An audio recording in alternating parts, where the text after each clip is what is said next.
I need $2,800 for prom. My sister demanded I told her to get a job. Minutes later, my parents warned me, either pay, or you're no longer part of this family that night. I made one decision, and by 8:30 the next morning, everything changed. I'm Donna Mitchell, 35, a marketing manager in Columbus, Ohio, living a life I built entirely from scratch. That day, during a tense morning meeting at work, my phone buzzed on the table, breaking my focus. A text from my sister lit up the screen. Send me $2,800 for prom. I froze, jaw tightening. $2,800 for a dress and one night of partying. I typed back, earn it yourself. Minutes later, my parents' reply landed like a slap. Pay or get out of this family. My heart pounded. For years, I had sent them money, believing it was only for emergencies or urgent needs. But this, a demand that I fund my sister's prom or be disowned. Anger surged through me, mixed with something sharper. The painful realization that maybe they had been taking me for granted far longer than I had ever wanted to admit. That night, after hours of pacing and replaying their words in my head, I made a choice. My fingers hovered, then pressed, cancel, cancel, cancel everything. By 8:30 the next morning, my entire world had shifted upside down. And soon after, I uncovered a truth so shocking you won't believe it. If you've ever faced family pressure like this, share your experience in the comments. I'd love to hear how you handled it. And stay tuned because more real stories like mine are coming your way. To understand why my sister's text shocked me, you need to know about my family. I built my life from nothing. No handouts, no shortcuts. Growing up, I learned early that hard work was my only way out. My parents never saw it that way. My mother and father poured everything into my sister, their golden child, the baby of the family. I was 17 when she was born, already fending for myself, working part-time jobs while they doted on her every whim. My mother, always the decision-maker, and my father, her quiet supporter, lived beyond their means. They'd buy my sister designer clothes, throw lavish birthday parties, even fund her weekend trips with friends despite their shaky finances. Their house in the suburbs of Columbus was a constant money pit, always needing repairs they couldn't afford. Meanwhile, I was grinding through college, juggling 2 jobs, determined to make it on my own. By 25, I landed my first marketing gig. By 30, I was running campaigns for major clients, living comfortably alone, no strings attached. My parents, they saw me as their safety net. 4 years ago, I set up a joint family account to help them cover bills, utilities, groceries, the basics. I thought I was doing the right thing, easing their stress. I was too busy to monitor it closely, assuming they'd use it responsibly. My sister, though, grew up expecting everything on a silver platter. At 18, she's hooked on luxury, $500 dresses, $200 dinners, you name it. My parents enabled it, draining their savings to keep her happy. I didn't realize how deep it went until now. I always felt like the outsider, the one who had to prove herself while my sister got a free pass. My mother would say, "She's young. Let her enjoy life." My father just nodded along. I kept my head down, built my career, and sent money when they asked. But that account I set up, it was my biggest mistake. I trusted them. Thought they needed it for necessities. Looking back, I see the signs, new jewelry on my sister, my mother's vague excuses about unexpected expenses. I should have questioned it sooner. My whole life, I've been the responsible one, the one who fixed their messes. Yet somehow, I'm the one they turn on when I say no. Growing up, I'd hear my mother's voice, sharp and dismissive whenever I asked for help. "Figure it out, Donna." But for my sister, they'd drop everything. I remember her 10th birthday, $2,000 on a princess-themed party, while I worked weekends to pay for textbooks. My father once said, "She's our second chance to get it right." It stung, but I swallowed it, kept pushing forward. My sister's demands grew bolder each year. New phones, concert tickets, shopping sprees. My parents never blinked, even when their bank account was in the red. I thought I was helping by setting up that account, but I was blind to how they used it. I've spent years proving I don't need them, building a life I'm proud of. My sister, though, she's never had to lift a finger. My parents made sure of that, no matter the cost. And me? I'm the one they expect to foot the bill. That day, I was working when my phone started buzzing non-stop. My sister's text glared from the screen. I need $2,800 for prom. Send it now. My blood boiled. $2,800 for a high school dance. For a dress she'd wear once and a limo to show off. I typed back, my fingers shaking with irritation. No way. Get a job and earn it yourself. I hit send, expecting her to sulk, maybe send a whining reply. Instead, my phone rang seconds later.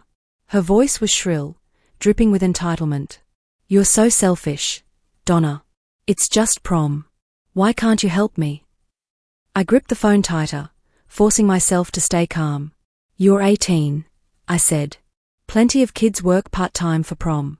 Try it. She scoffed, her tone venomous. You don't get it. I deserve this. Before I could respond, she hung up, leaving me staring at a blank screen, my stomach churning. Deserve it. Since when did she deserve my money? I tried to focus on work, but my mind kept replaying her words. I'd spent years proving I could stand on my own while she got everything handed to her. The unfairness stung, a sharp reminder of every time my parents chose her over me. I remembered begging for $50 for a school trip at 16, only to hear my mother snap, "We can't afford it." Yet, my sister got $200 for concert tickets without blinking.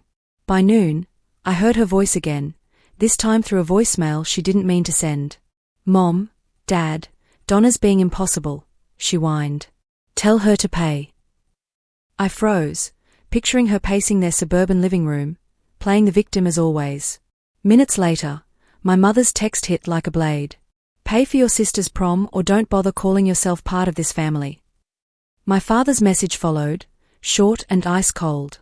"Do the right thing, Donna." My hands trembled as I read it again. The right thing? I'd sent them thousands over the years.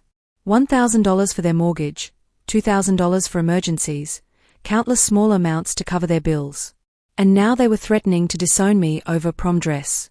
My chest tightened, a mix of anger and betrayal. This wasn't just about prom.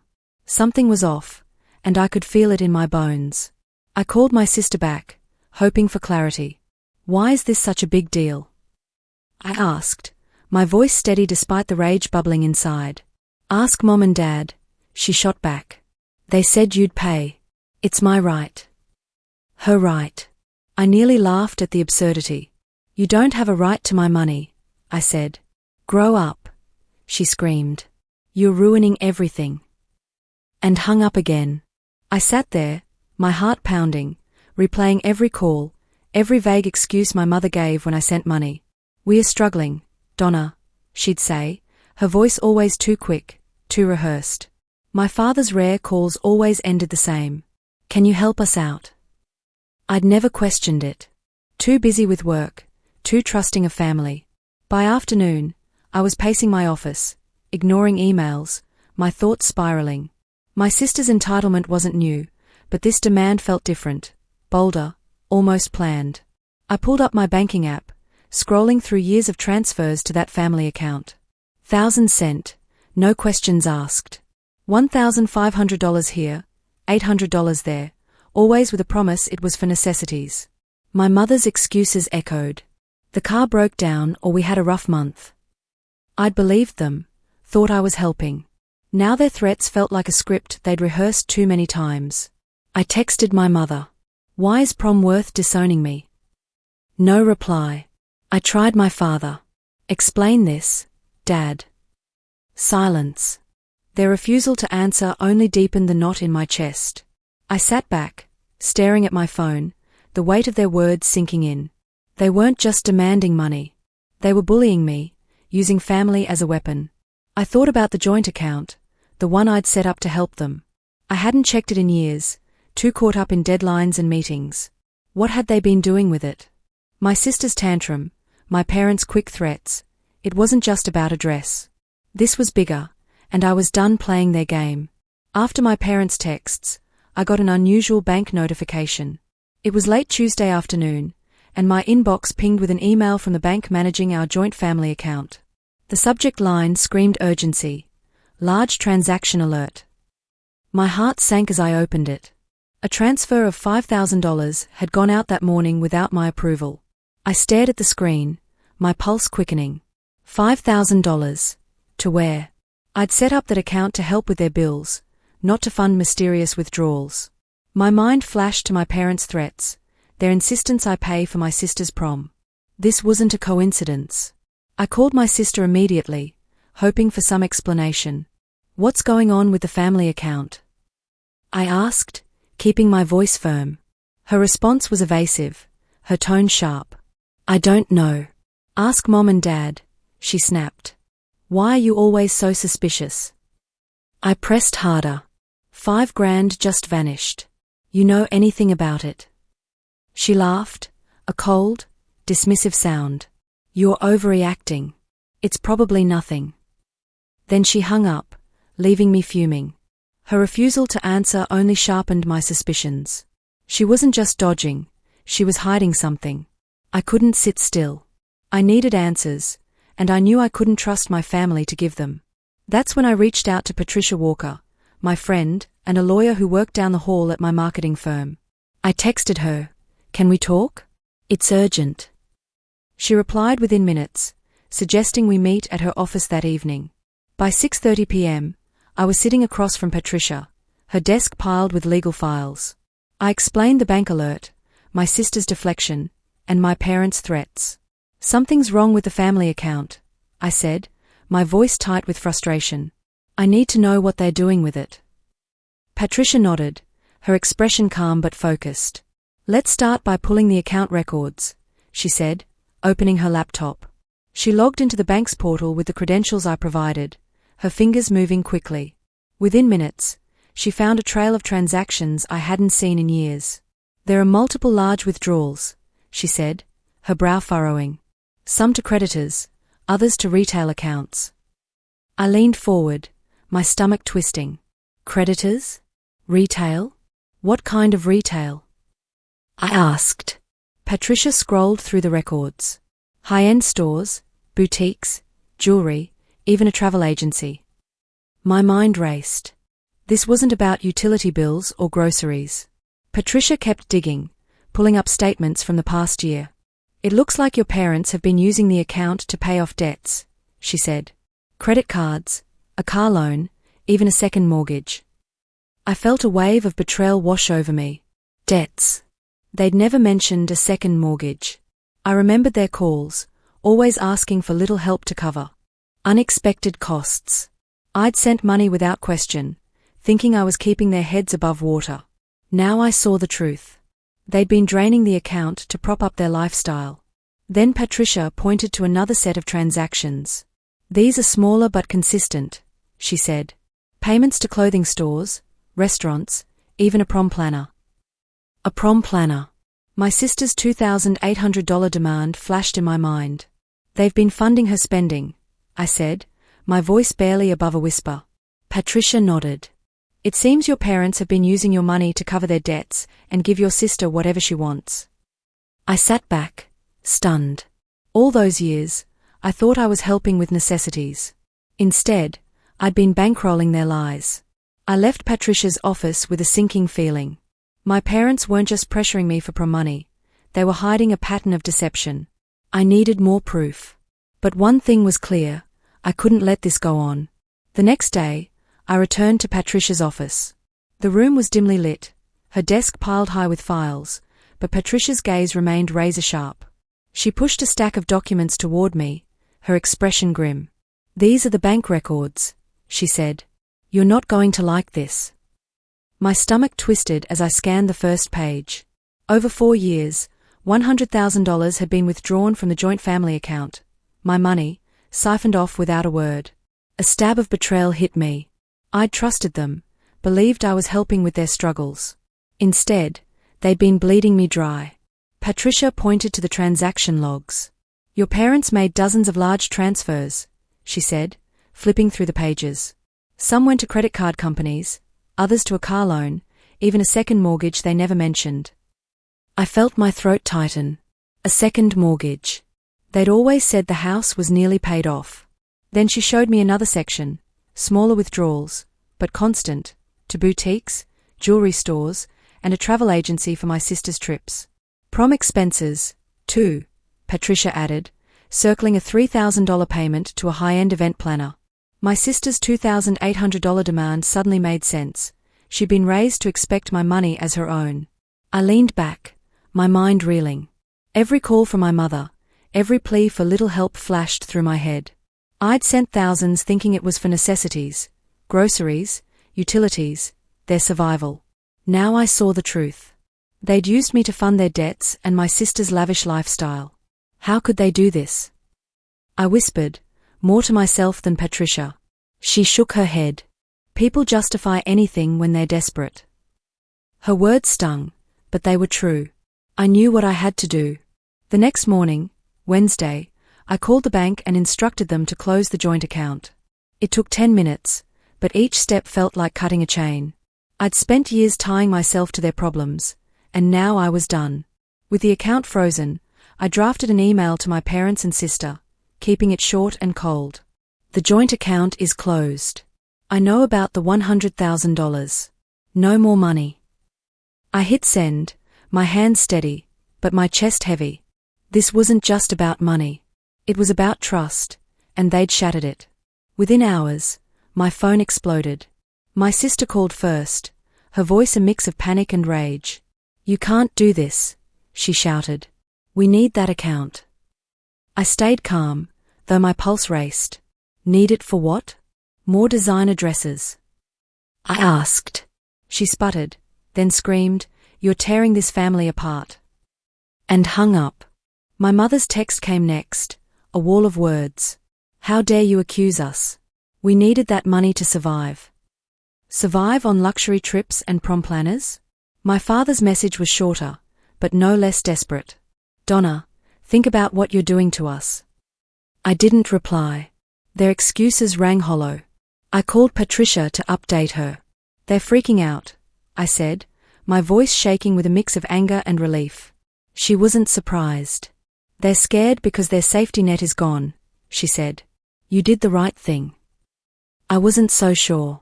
Closing the account felt like freedom, but it also felt like losing the family I'd spent years trying to hold together. Their lies had changed everything, and I wasn't sure what came next. 1 week later, I drove to my parents' house in suburban Columbus. My hands gripped the steering wheel, a folder of bank documents tucked beside me. The weight of what I was about to do pressed against my chest. I'd spent days preparing, replaying Patricia's findings. $100,000 drained from the joint account over 4 years, part of a larger mess, $500,000 in debts my parents had racked up. Today, I'd face them and lay it all bare. No more lies. I walked into their living room, the air thick with tension. My mother sat on the couch, her eyes already narrow. My father stood by the window, arms crossed, his face unreadable. My sister slouched in an armchair, staring at her phone, avoiding my gaze. I didn't waste time. "I know everything," I said, dropping the folder onto the coffee table. "The account I set up to help you, you took $100,000, and you're drowning in $500,000 of debt." I spread the documents out. Bank statements, transaction logs, proof of their spending, credit card payments, a car loan, a second mortgage they'd hidden, and worse, thousands funneled into my sister's designer clothes and trips. My mother's face crumpled, but not with guilt. "How could you dig into our private business?" she snapped, her voice trembling. "This is family." I felt a wave of fury. Family? I'd given them everything, and they'd used me. "You lied to me," I said, my voice steady despite the hurt. "You said it was for bills, for survival. Instead, you funded her lifestyle." I pointed at my sister, who still wouldn't look up. My father stepped forward, his tone sharp. "You don't understand, Donna. We had no choice. Debts pile up. You were supposed to help us." I stared at him, stunned. "Supposed to help?" "I sent thousands every year," I said. "And you blew it on things you couldn't afford." My mother cut in, tears streaming now. "You're so selfish. We did this for her, for your sister's future." I glanced at my sister, expecting some defense, some apology. She stayed silent, her face blank, letting our parents fight her battle. That silence cut deeper than their words. She wasn't just complicit, she was entitled to it all. My father's voice grew louder. "You can't walk away from us," he said, his eyes blazing. "We're your family. You owe us." Owe them? The audacity burned in my throat. "I don't owe you anything," I said, my voice rising. "I closed the account. No more money. You're on your own." My mother gasped, clutching her chest like I'd struck her. "You're abandoning us," she cried. My sister finally looked up, her eyes flashing with panic, but she said nothing. I held their gazes, refusing to back down. "You abandoned me first," I said. "You used my trust, my savings, for years." The room erupted. My mother shouted about loyalty. My father accused me of betrayal, and my sister just sat there, mute, as if none of this was her fault. I gathered the documents, my hands shaking with rage and relief. "I'm done," I said, walking to the door. Their voices followed me, a chorus of anger and desperation, but I didn't turn back. I'd given them a chance to explain, and all I got was blame. This was the end of their hold on me. After the meeting, I returned home and made my final decision. The weight of my family's betrayal sat heavy, but I knew what I had to do. I'd already closed the joint account, but that wasn't enough. I opened my phone, blocked my parents' numbers, and filtered their emails to spam. My sister's number went next. Each tap felt like severing a thread I'd spent years tying myself to. It hurt, but it also brought a quiet strength. I was done being their financial crutch. Months passed, and word reached me through a distant cousin. My parents had filed for bankruptcy. The $500,000 in debts, credit cards, loans, that hidden second mortgage, had crushed them. Their house in suburban Columbus, the one they'd sworn was nearly paid off, was gone. I pictured movers hauling their furniture away, my mother crying, my father staring blankly. Part of me ached for them, but another part felt nothing. They'd built this mess, using my money to delay the inevitable. I'd given them chances, and they'd thrown them away. My sister faced her own reckoning. Without my parents' handouts, she had to grow up fast. The cousin mentioned she'd taken a part-time job at a clothing store, folding shirts and ringing up customers. I imagined her standing behind a counter, forced to earn what she'd once demanded from me. The girl who thought $2,800 prom dresses were her right was learning to stand on her own. I didn't feel triumph, just a bittersweet relief. Maybe she'd understand one day what I'd tried to teach her. As for me, I found a new kind of peace. The constant calls, the guilt trips, the demands, they were gone. I focused on my life, my career, my savings. I started seeing a therapist to unpack the years of manipulation, to rebuild the confidence my family had chipped away. Setting boundaries wasn't easy. It meant letting go of the hope that they'd change, that they'd see me as more than a bank account. But it also meant freedom.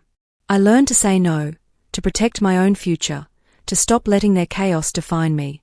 Looking back, this whole ordeal taught me something vital. Family doesn't mean obligation. Love shouldn't come with a price tag. I spent years thinking I had to save them, that their problems were mine to fix. I was wrong. Setting boundaries, taking control of my finances, and walking away from toxicity, that's what saved me. If you're out there, caught in a similar cycle, know this: you don't owe anyone your security. Protect yourself first. It's not selfish, it's survival. To everyone listening, thank you for following my story.